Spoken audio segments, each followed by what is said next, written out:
The game for me will always remain magic. If you want to talk about football, you would agree with me. You can actually attest that a whole lot of stuff happened in the course of the weekend. We saw the Eredivisie, what happened, game abandoned, Ajax Amsterdam losing to Feyenoord. We saw the League One, the classic game where Paris Saint-Germain got the result right. Bundesliga, Boniface Victor with a goal with a brace, Harry Kane with a hat-trick. All of those things we'll talk about. Victor Osimhen missing the penalty against Bologna.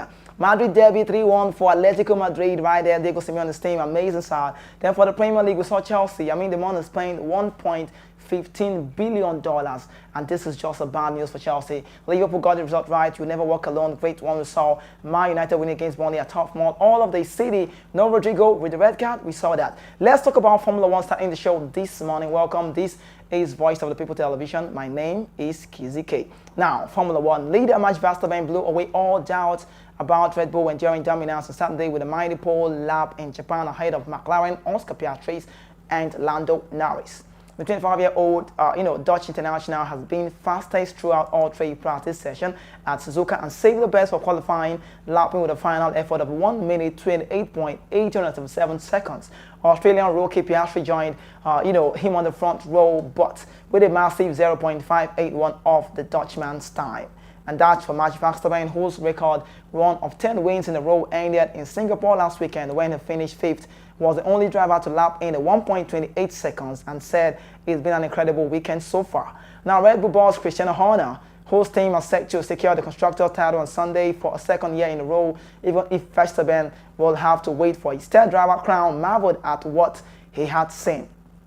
Also, Oscar Piastri said he could have done a better one at the last chicane, but it has been a good weekend with an upgrade McLaren. Now, that's for Max Verstappen. I celebrate this Dutch international. You want to call him a Holland guy. He's all okay. He's just good to go. Anytime, any day you want to talk about this man. Now, let's move on to the next story where the Bavarians who beat Manchester United 4-3 in the Champions League Open on Wednesday, move up to 13 points in top spot from 5 Bundesliga games. England captain Harry Kane became the Bundesliga most expensive transfer ever when he joined the German champions this season for €100 million, struck his first goal after benefiting from a wonderful pass in the 13th minute. Now, earlier, another guy who got a score, Eric Maxim Choupo-Moting, has tapped in for 4th minute lead for perfectly timed Kingsley Coman assist. Now, the hosts quickly killed off the game with 2 goals before the break. Matches the lead powered in a header in the 29th minute, and Kane sent Leroy Sané through with a superb assist in the 38th minute for their 4th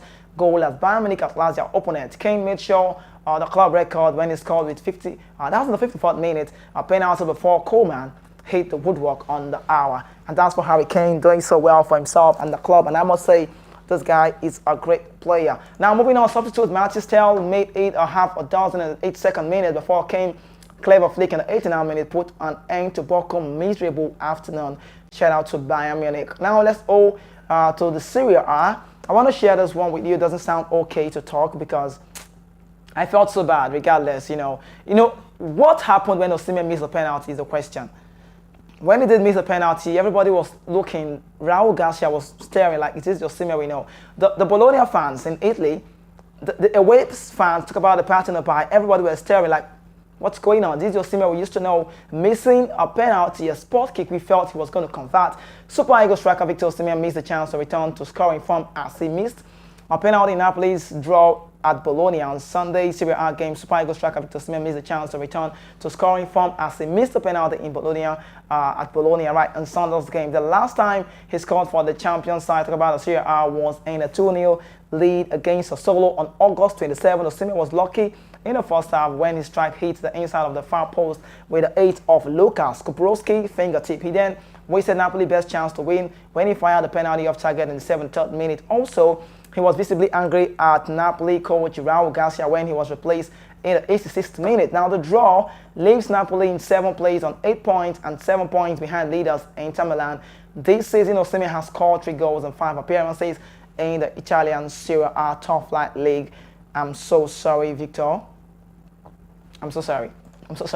That's all I can say right now. But you can be best. You can still be the better guy. You can still get more goals.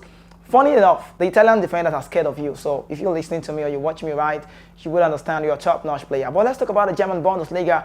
When I talk about the magic of the game, miracle does not happen in church alone. Of course, you need to know it does happen in football. Now, Robert Lewandowski scored a quick-fire double before Joao Cancelo sealed the last gap 3-2 win for Barcelona over Celta de Vigo in La Liga clash at the Estadio Olympic Luis Campines on Saturday. The win provisionally moves Barcelona to top of the log with 16 points from 6 games, 1 point ahead of Real Madrid, who faced local rival Atletico Madrid on Sunday. Celta Vigo at 7th. Now, the Madrid derby, we saw what happened.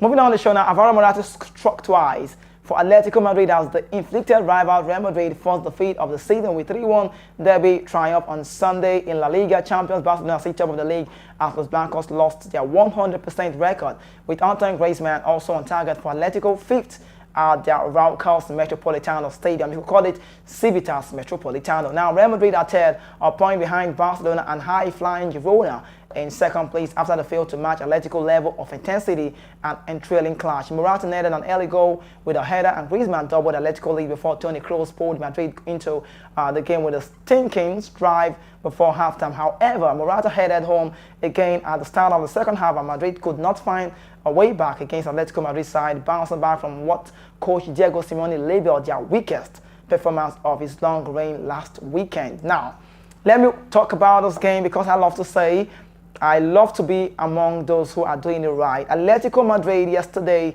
top-notch team. Civitas Metropolitano was the venue. Simeone is the manager.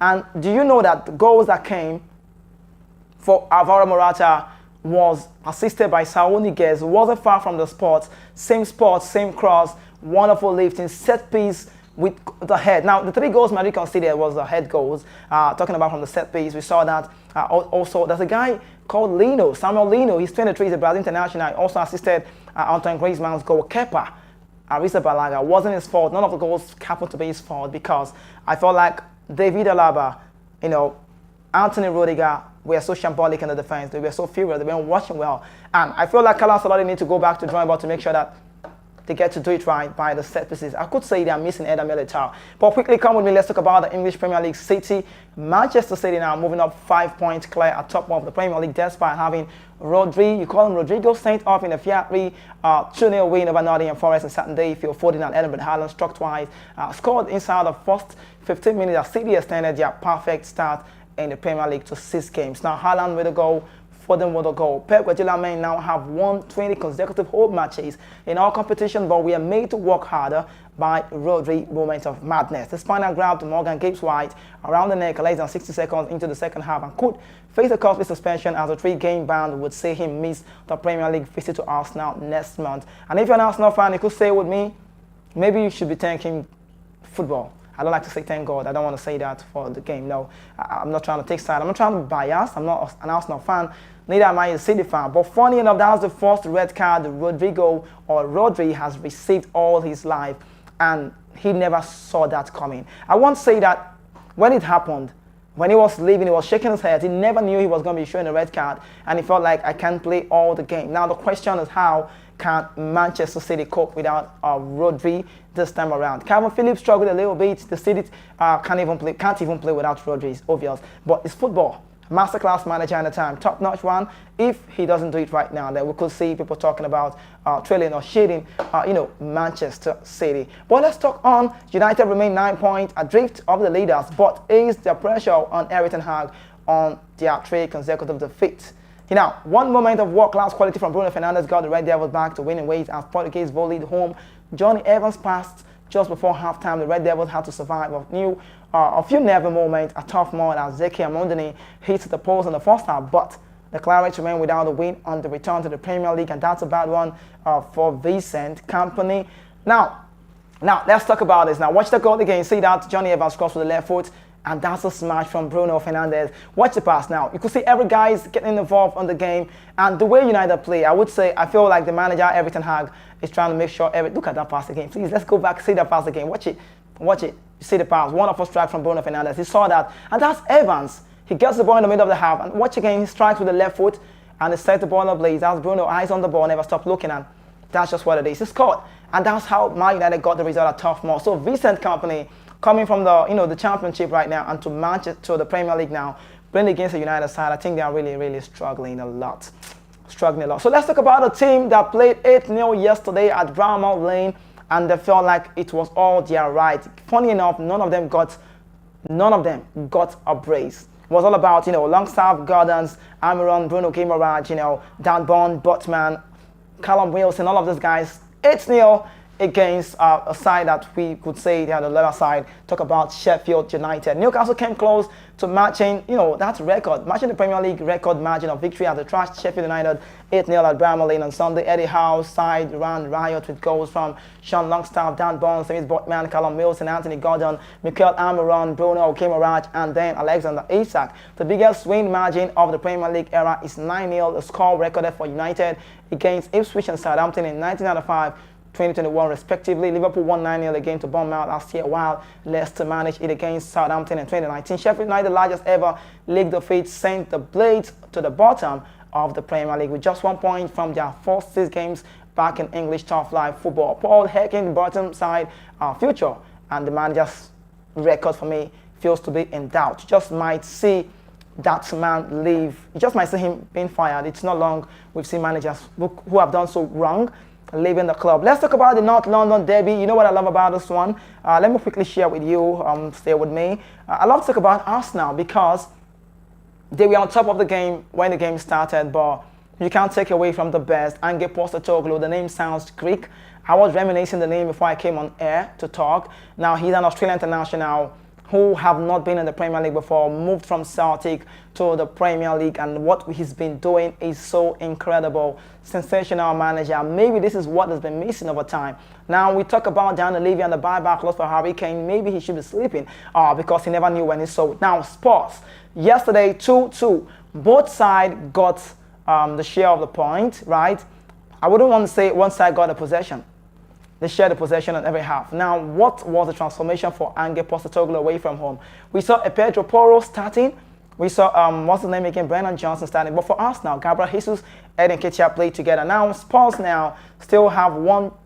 They have still won just once in the last 31 away league meeting with Arsenal. But the optimism garnered under Ange Postecoglou earlier this week in charge was not punctured at the Emirates despite twice falling behind in the North London derby. Arsenal bright start was rewarded when Bukayo Saka's strike was deflected into his own net by Christian Romero. But for the 5th time in 7 outing meeting, this one is where you need to know. But for the 5th time in 7 games under Postecoglou, right?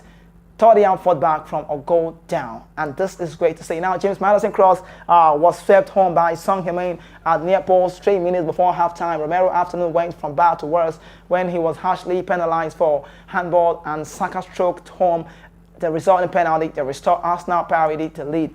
But one thing you need to know: the Gunners lost record signing Declan Rice. The record signing at halftime to injury, and that proved costly as an error from his replacement. Now, Jorginho gifted Tottenham an equalizer just a minute later. Maddison was again the creator as he robbed the Italian midfielder and teed up a song for a cool finish into the far corner. A draw leaves Spurs and Arsenal in 4th and 5th respectively, 4 points off the top, and that's just what it is for this side. Talk about the North London derby, the way it ended. But Arsenal, I think Arsenal are having a good time regardless. They played against a better team. Look at the table. Watch the way the table is right now. It's about City on top of the log. Liverpool comes second. Brighton third. Spurs, Arsenal, Aston Villa, West Ham, Newcastle, and then the Manchester United. You can't find Chelsea. Chelsea seems to be in the bottom 14. Now, keep moving on. 10th position, Crystal Palace, Fulham 11th, Nottingham Forest 12th, Brentford 13th, Chelsea 14th, and Everton 15th, Wolverhampton 16th, 17th is Bournemouth, 18th the Luton Town, Burnley 19th, then Sheffield United, Bramall Lane side, come 20. Now, let's move on to the next phase now. Talk about Cristiano Ronaldo. Our understand star, Cristiano Ronaldo, says retirement remains something way off into the future for him. Ronaldo scored twice last Friday night at Al Nassr. Victory against SPL rival Al Ahly. The former Manchester United and Real Madrid forward later said, "Well, I still love football despite my age. I still love playing, scoring goals, winning games, and I will continue until my legs says Cristiano Ronaldo, it's over. But so far, I feel good. I continue to help the team, but for me, the most important thing today is that we are at the top of the table," and that's from Cristiano Ronaldo for the club. Ronaldo is amazing. right? He's a great player. Everybody knows how good he can actually get to be. And for me, he's a top-notch man. He's 38. He doesn't look like he's getting younger, but his game, leadership quality and everything is top-notch, second to none. You don't want to take away from that man who is a brand. But Ronaldo has been amazing. Also, there's a Johnny Gallo at Al-Rueda, scoring goals. He plays for Al Hilal, plays for Al Nassr. He knows the sound of the Pro League very well. But for Ronaldo, who happens to be in the second season, scoring goals, the question is, are we ever going to see Cristiano Ronaldo, the brand himself, CR7, stop scoring? I doubt we ever say that. But this is where we'll have to go on the show. A whole lot of top points comes tomorrow again when I return, hopefully for you on a Tuesday, to give you more sporting update, as this remains my major objective. But get it locked here. Don't go anywhere. Keep watching. This is Voice of the People TV. My name is Kizzy K, and it's time for me to go. If you're not doing it right, you are definitely doing it wrong. Happy Monday. Make sure you are safe. Peace.